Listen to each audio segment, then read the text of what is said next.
और मैं आपसे अनुरोध कर रहा हूं सर कि अगर मैं ऑथेंटिकेट ना करूं तो मेरे खिलाफ कार्रवाई की जाए। एक एक चीज मैं ऑथेंटिकेट करूंगा। दूसरी बात, शहीद खुदीराम बोस की बात हुई सर, कल उस सदन में चर्चा हुई। हिंदुस्तान के सबसे युवा क्रांतिकारी जिन्होंने फांसी के फंदे को चूमा, वंदे मातरम का नारा लगाया।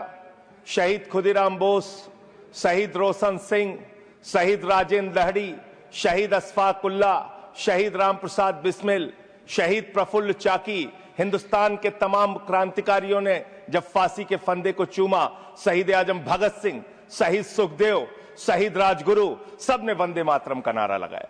शहीद खुदीराम बोस हिंदुस्तान के वो क्रांतिकारी थे, जब उनको फांसी के फंदे पे चढ़ाया गया और उनका जब अंतिम संस्कार हुआ तो जो राख उनके अंतिम संस्कार से निकली मान्यवर, उसको बंगाल की माए तावीज बना के अपने बच्चों को पहनाती थी कि ऐसे ही बनना हिंदुस्तान के लिए क्रांतिकारी। यह इतिहास, यह हिंदुस्तान का इतिहास।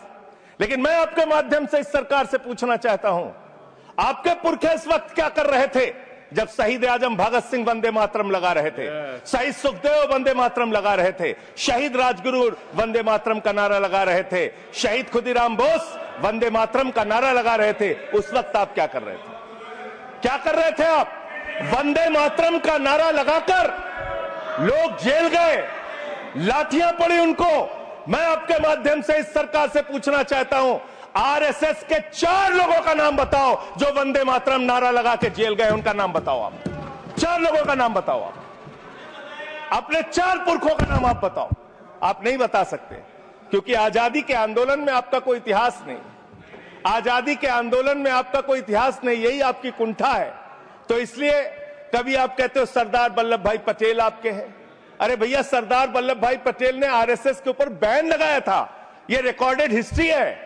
और जब 18 महीने जेल में रखा गया आरएसएस के लोगों को राष्ट्रपिता महात्मा गांधी की हत्या के अपराध में, जब उनको छोड़ा गया, बैन हटाया गया, तो उसमें शर्त लगाई कि आप राष्ट्रीय ध्वज को मानेंगे, यानी कि आप तिरंगे झंडे को भी नहीं मानते थे।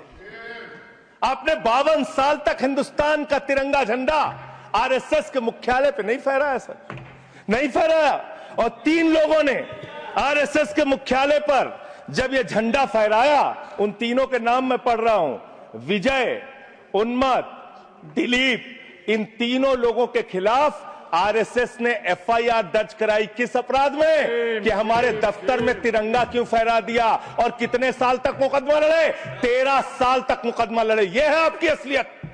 आप तिरंगे का विरोध करते हैं, भारत के राष्ट्रीय ध्वज का विरोध करते हैं। जो लोग तिरंगे और राष्ट्रीय ध्वज का विरोध कर सकते हैं, वो भारत माता के सच्चे सपूत नहीं है, वो नहीं है हमारे निगाह में।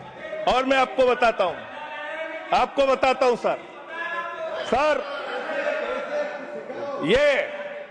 ये है 28 दिसंबर 1949 का ऑर्गेनाइजर पत्र। इसको भी रखूंगा क्योंकि आज गृह मंत्री जी और लीडर ऑफ द हाउस दोनों कह के गए रिकॉर्ड पे सारी चीजें आनी चाहिए। इसको रिकॉर्ड पे रखना चाहिए। इतिहास देश को पता चलना चाहिए, किन लोगों ने देश के साथ गद्दारी की, किन लोगों ने तिरंगे का विरोध किया, किन लोगों ने राष्ट्रगान का विरोध किया। आपको ये पढ़ के सुनाना चाहता हूं। ये ऑर्गेनाइजर है, क्या लिख रहा है? What is the moral sanction behind government's choice of Jan Gana Man, except that it can be made an item of entertainment? आप राष्ट्रगान का विरोध कर रहे हैं, आप भारत के राष्ट्रगान का विरोध कर रहे हैं। आपके मुख्य पत्र में भारत के राष्ट्रगान का विरोध लिखा गया है। इसके लिए भारत के प्रधानमंत्री को और पूरी की पूरी भारतीय जनता पार्टी को, जो अपने आप को आरएसएस को अपना आदर्श मानती है, पूरे देश से माफी मांगनी चाहिए। ये रिकॉर्ड पे लाऊंगा सर, इसको रख लीजिएगा, ये रिकॉर्ड पे रखा जाए।